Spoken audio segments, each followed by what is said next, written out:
It's good, guys. It's your boy Darian back with the early album review. Might have to do two reviews today.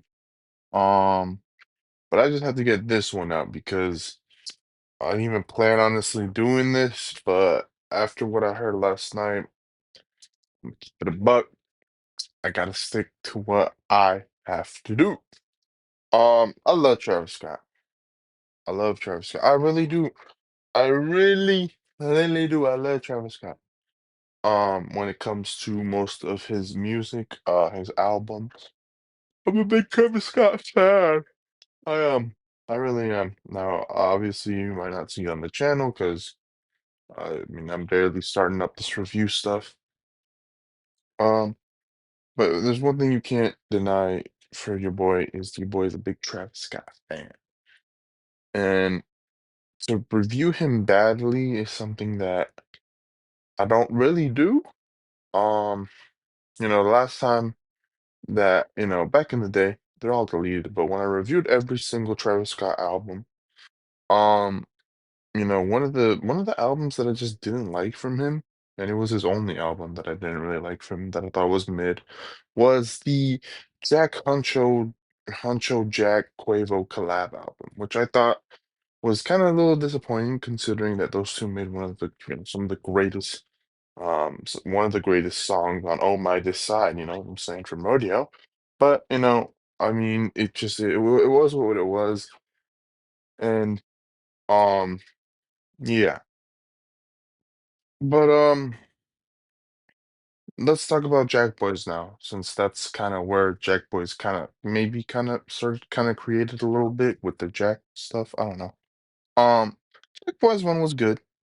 I'm not gonna deny it was a good EP, 7 tracks to the point.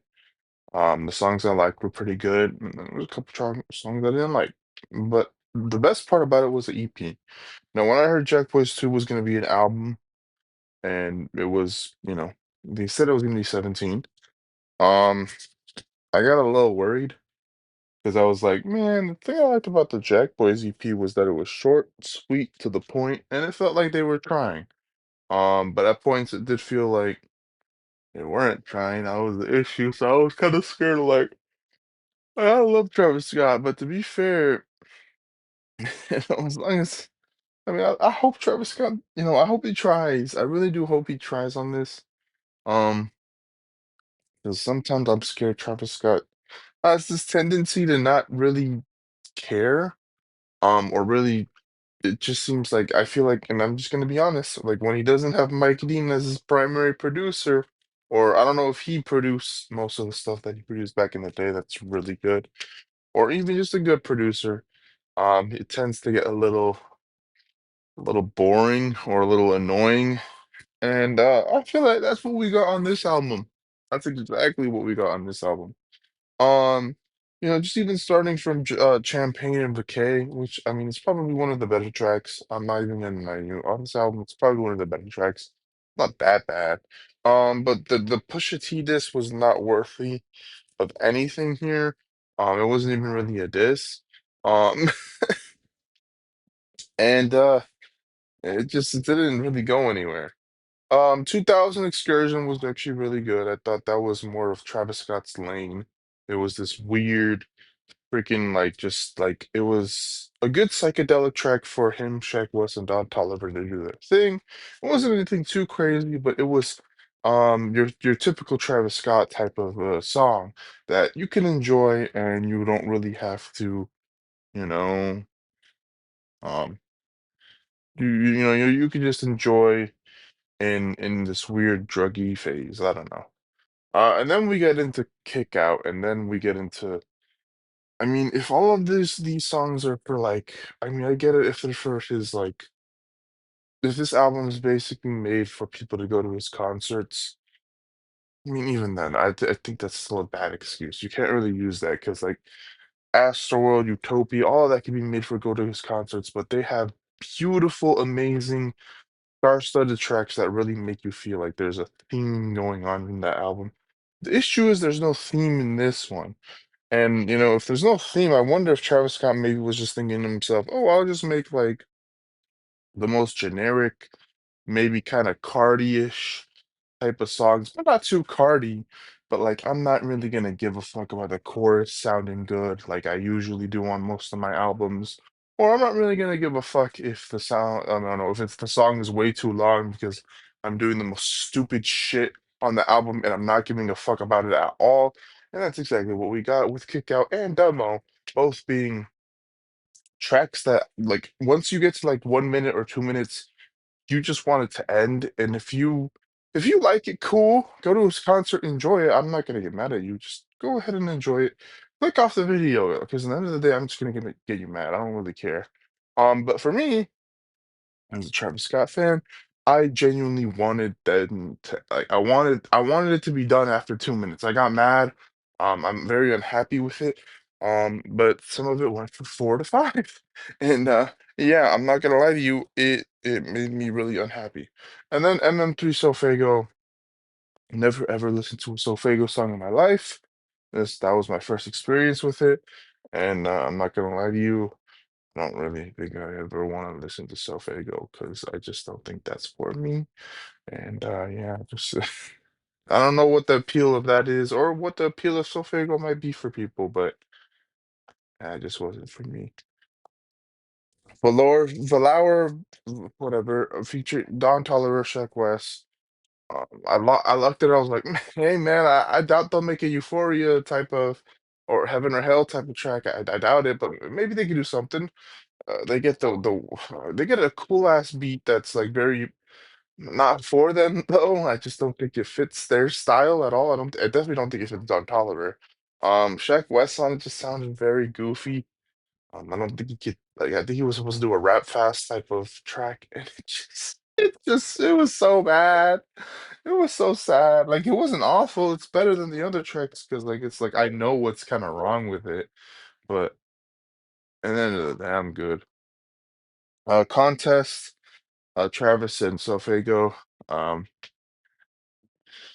Chorus sucks. Sofago. I mean, I guess he does all right on this. I don't know. I'm just already lost because by this point, I really just don't want to even listen to the rest of this. I love my bitch, Sheck West and Travis Scott. I love my bitch has to be one of the most like it's not even an awful chorus, but it's just annoying because he repeats that shit like 50 times, and I'm just like, bro, if this is the chorus, like. Can you shut the fuck up? Just gonna keep it a buck. Like, it's not even that bad. It's just annoying. All right. The other songs were actually bad and annoying. Like, they were awful, annoying, and I just wanted them to stop. This one, I was just like, shut up. Just shut up. Please shut up. Stop repeating this shit. I'm so annoyed. Please. Give me a better chorus for the love of God. Travis Scott, what are we doing? What are we fucking doing? Where Was You was probably it's been a minute, but this is a track that I like, solely because of the fact that Travis, Playboy do their thing. They're not, they're not flowing or doing anything crazy. I'm not gonna deny that. They're not making the song amazing or anything. They're just not ruining the song. And the production's fine. And then Future comes in, and I will admit Future doesn't do particularly well. I don't even like his verse at all. But he doesn't ruin it, so I'm just like, fuck it. I'll like it. I'll like it for the love of God. This album sucks anyways. I'll just like it. No comments. Shit. I got no comment on the song. It's a 1 minute 30 song that I'm gonna keep it a buck. Sounds like some sort of like, okay, you have to glaze these motherfuckers, because if you don't glaze them, no or maybe you're gonna come in and shit on this video and I gotta turn off the comments. Guess what? I won't turn off the comments though, because I don't give a fuck. I don't give a fuck. All right, this album sucks, and I'm gonna talk about it. Hell, I'm gonna title it "This Album Was Bad." Why? Because I'm not scared. I don't give a fuck. Beep beep. What the fuck is that chorus track? Like I said, if you are telling me right now that Travis Scott gives a flying fuck about you with the sound and the chorus and everything that he's making, if you're a Travis Scott fan, if you don't listen to every single one of his fucking projects, and you are telling me that this is one of his top projects, you're delusional. That's all I'm gonna say. Because he's not trying. He's not giving a fuck. He is giving you the worst of the worst of the worst music. And I'm not gonna lie to you. This is controversial, but this is worse than what Drake released earlier this year. I didn't want to say it, but it's true. It's damn true. You know what I'm saying? This is worse than Drake's release this year, this earlier this year, and right now this is number one for my album of the year when it comes to the worst albums. This shit's ass. PBT of Tyler and Vibes Cartel. No, just no. That's all I'm gonna say. No. Shine, you have the Glorilla. No, Glorilla was earlier. I think Glorilla might have been on BP, but I think Glorilla washed her. I think Shine. Who the fuck was on Shine?